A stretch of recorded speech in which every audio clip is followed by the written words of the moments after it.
ನಮಸ್ಕಾರ, ನೀವು ನೋಡ್ತಿದ್ದೀರಾ ನ್ಯೂಸ್ ಫಸ್ಟ್ ಲೈವ್. ನಾನು ನವೀನ್ ಕುಮಾರ್.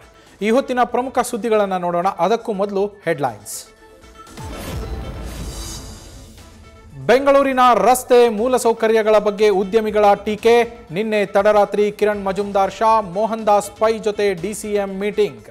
500 ಕೋಟಿ ರೂಪಾಯಿ ವೆಚ್ಚದಲ್ಲಿ ರಸ್ತೆ ಅಭಿವೃದ್ಧಿ, ಮೆಟ್ರೋ ಸಂಖ್ಯೆ ಹೆಚ್ಚಿಸೋಕೆ ಡಿಕೆ ಶಿವಕುಮಾರ್ಗೆ ಉದ್ಯಮಿಗಳ ಸಲಹೆ.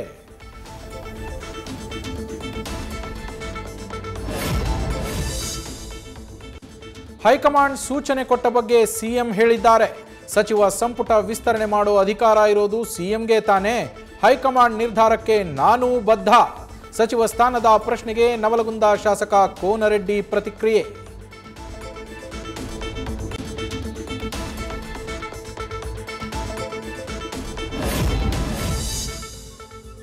ಕುಮಾರಣ್ಣ ಕೊಡುಗೆಗಳು ರಾಜ್ಯದ ಜನರ ಹೃದಯದಲ್ಲಿದೆ.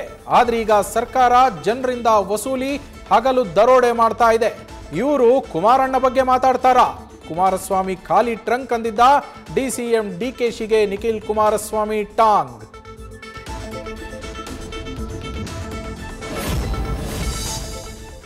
ಕಲ್ಲಡ್ಕ ಪ್ರಭಾಕರ್ ಭಟ್ ಯಾರು? ಕಾನೂನಿಗಿಂತ ದೊಡ್ಡವರಾ? ಪ್ರಭಾಕರ್ ಆದ್ರೇನು, ಅವರಪ್ಪ ಆದ್ರೇನು, ಕ್ರಮ ಆಗತ್ತೆ. ನವೆಂಬರ್ 2ರ ಚಿತ್ತಾಪುರ ಪಥಸಂಚಲನ ಹೇಗೆ ತಡೀತಾರೆ ಅಂತ ಪ್ರಶ್ನಿಸಿದ್ದ ಹಿಂದೂ ಮುಖಂಡನಿಗೆ ಸಚಿವ ಪ್ರಿಯಾಂಕ್ ಖರ್ಗೆ ತಿರುಗೇಟು.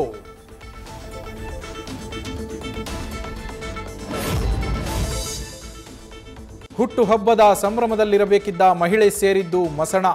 ನಿನ್ನೆ ಬಿಎಂಟಿಸಿ ಆಕ್ಸಿಡೆಂಟ್ನಲ್ಲಿ ಮೃತಪಟ್ಟಿದ್ದ ಮಾಲಾಗೆ ಇವತ್ತು ಹುಟ್ಟುಹಬ್ಬ.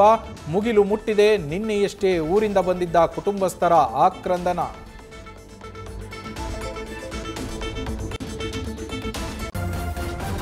ನ್ಯೂಸ್ ಫಸ್ಟ್, ನಿರ್ಭೀತಿಯಿಂದ ನಿಮ್ಮ ಪರವಾಗಿ.